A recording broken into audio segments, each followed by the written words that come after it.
Hello, I'm Sally Pointer, and today we're making saffron buns using some of our wild sourdough starter. I don't use very precise recipes. Follow along and then go and make your own up using what's in your store cupboard. A lot of recipes for saffron buns have quite specific amounts, and that's absolutely fine. Some people get on brilliantly following a set recipe. I'm not one of them. So I tend to go for pinches of this, handfuls of that, and we see how it comes out. I'm also working with what's in my cupboard. Anyway, we're doing an enriched dough today, and that means that I want to add extra nice things, extra rich things to my bread dough to make it really, really tasty and help the flavours come out. So I've got vaguely a cup of milk there.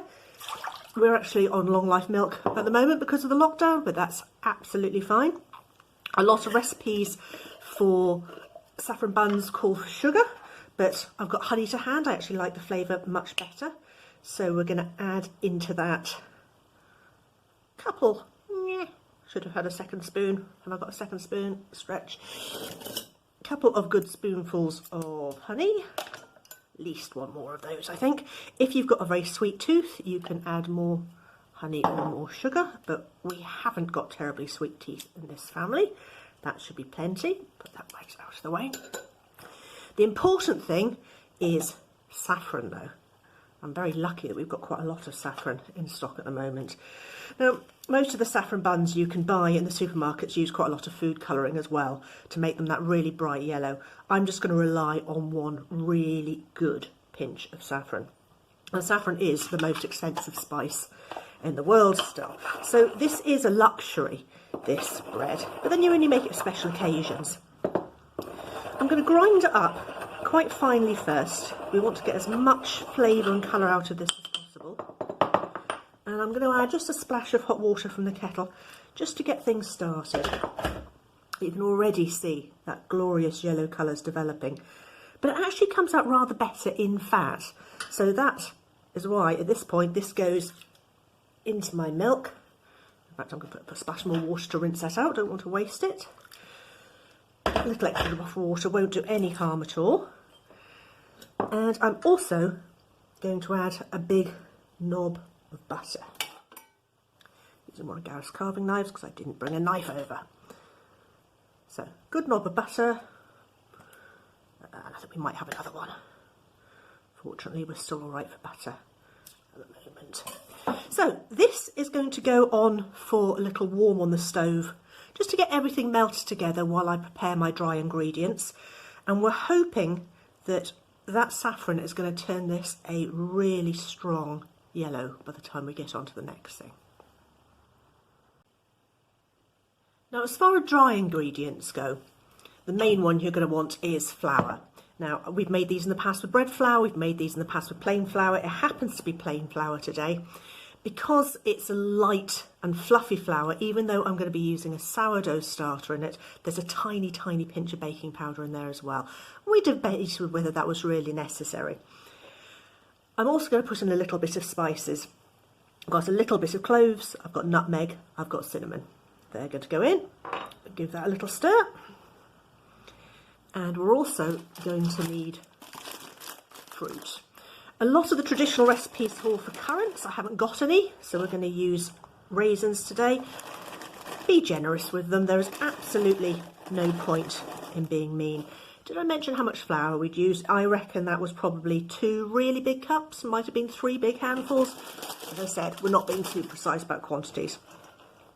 Stir your dry ingredients together until you're satisfied that your raisin balance is right. And because this is an enriched dough, I'm also going to add 1 little egg.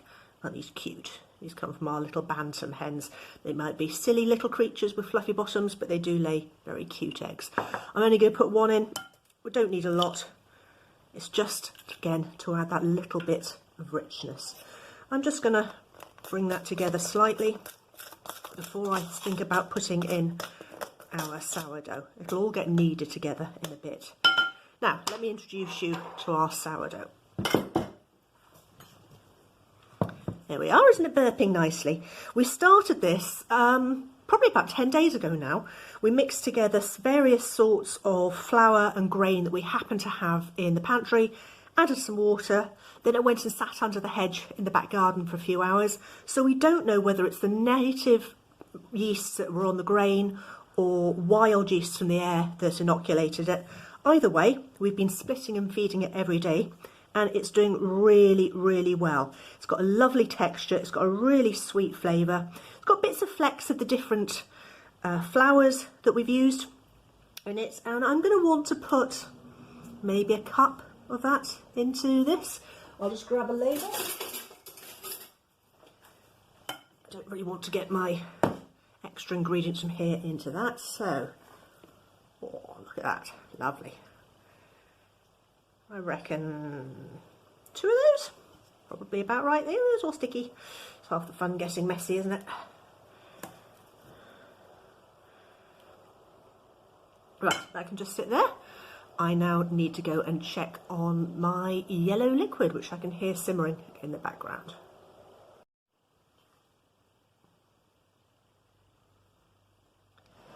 So, I've got my pan off the stove. The butter and the honey have all melted. There's a little bit of steam coming off the surface, but it's actually just slightly hotter than I'd really want to put a finger in for too long. Quick taste. Oh, that's delicious.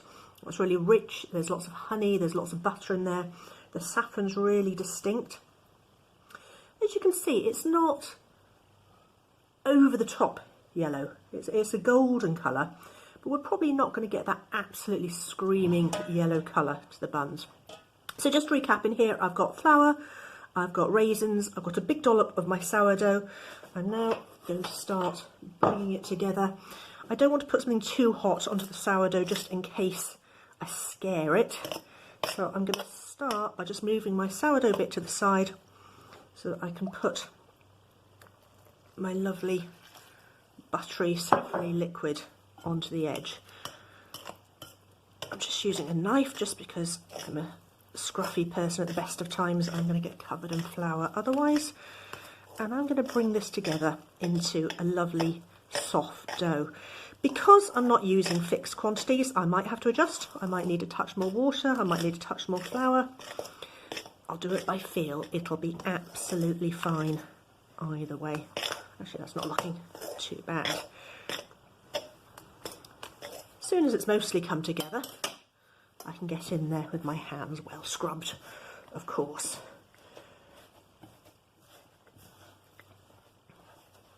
I love this sort of baking. You really don't have to be too precise about it. I know some people do get very nervous if recipes don't give exact quantities. But when you're working with a sourdough, you are relying on there being more than enough yeast in there to get everything going nicely. That's just a little bit sticky, so I'm going to put a sprinkle more flouring on top. And I'm going to keep going. We want a dough that sticks well to itself, not so much sticking to me. We're really not far off it. Now, because I'm using a plain flour rather than a bread flour, I'm not going to need to knead this too much. Just get the worst of this off and we'll transfer it to the chopping board. So, a little bit more flour. That's better.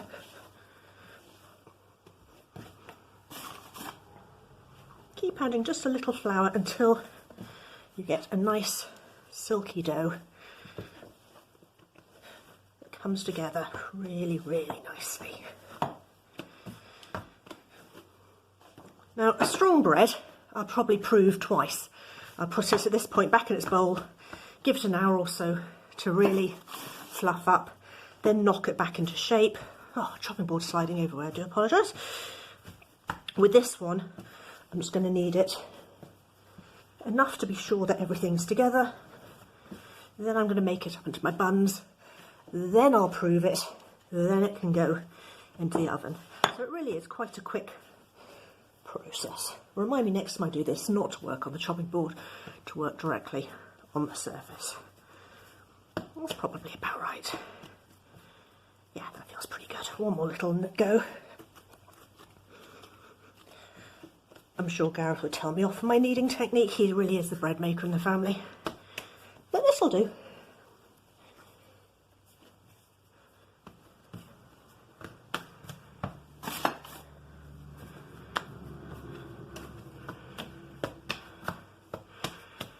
Okay, so you can see the raisins are studding that really nicely. It's definitely more yellow than the flour we started off with. It's probably not going to be that canary colour that you get in the artificially coloured ones. It's going to do fine for us. So I am going to do my buns in a round tin.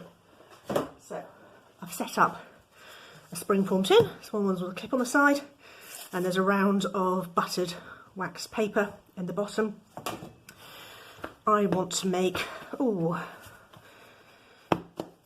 in the middle, 6 or 7 around the edge, so roughly 7 little bunlets. So 1, 2, 3, 4, 5, 6, 7.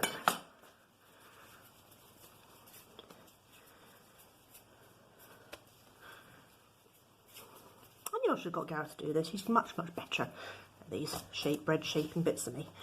It'll be fine. The whole point is that it really doesn't matter too much with this. I'm going to try rolling these up like snails for around the edges. I'm hoping that will look pretty in the final bun. If it doesn't, it really won't matter. So I'm just rolling it out into a sausage, curling it up on itself. Don't overthink this.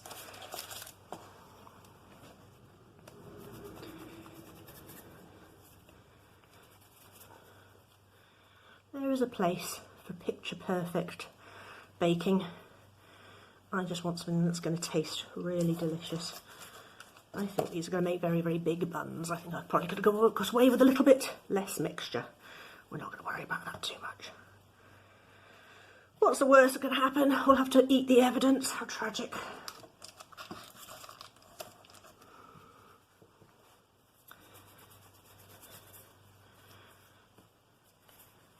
So once this is done, this is going to get covered over, put in the warm, probably for 20 minutes or so. It's not going to take very long because it's a soft dough rather than a bread flour dough.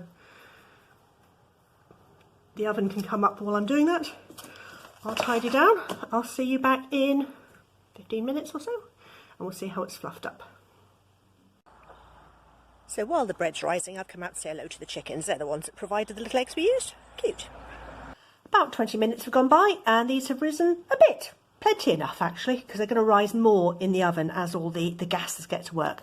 Now, I've whipped up another one of our lovely little bantam eggs, and I'm just going to brush the tops just for a lovely shiny surface, and that will also help increase the nice yellowy effect. It's smelling pretty good already. I've had the oven preheating. It's on about gas mark 6, I suppose. Again, we don't tend to be over precise with these things. Oh, hair from my pastry brush. And another one. I think I need a new pastry brush. It gives added flavour, I'm sure.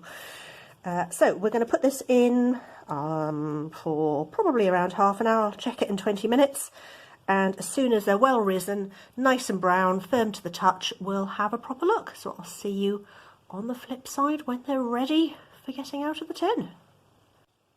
And here it is out of the oven. It took nearly 30 minutes in the end. So 20 minutes and then keep checking it. But you should be able to hear, it's just about solid. It's been out 2 or 3 minutes, so this is still quite hot to the touch, but we should be able to release the spring. Hey, and have a look at our buns. Now, can I get this off the bottom without burning myself? Probably not. Let me grab a tea towel.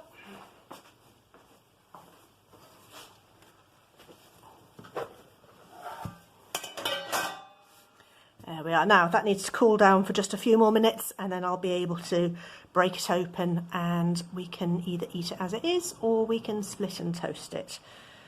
Oh, it's tempting to do that now, isn't it? No, it's too hot. I'll be back in a few seconds.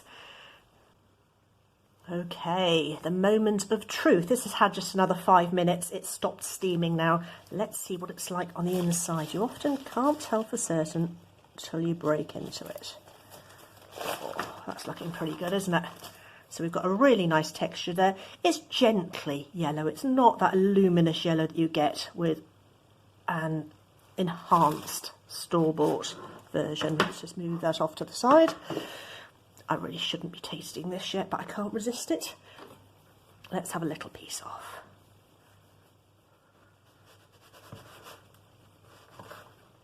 Good crust there. Probably better torn. Let's do that. Nice bit of butter. Let it all melt in.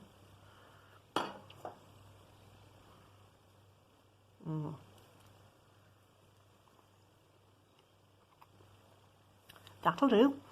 What I think we'll do, let this cool completely. That'll improve the texture anyway. Split and toast this. Cover it with butter. That's going to be absolutely delicious. Whatever you're baking for this weekend, hope you have a lovely, restful time. Stay in, stay safe, eat lots, enjoy your expanding middles. See you next time.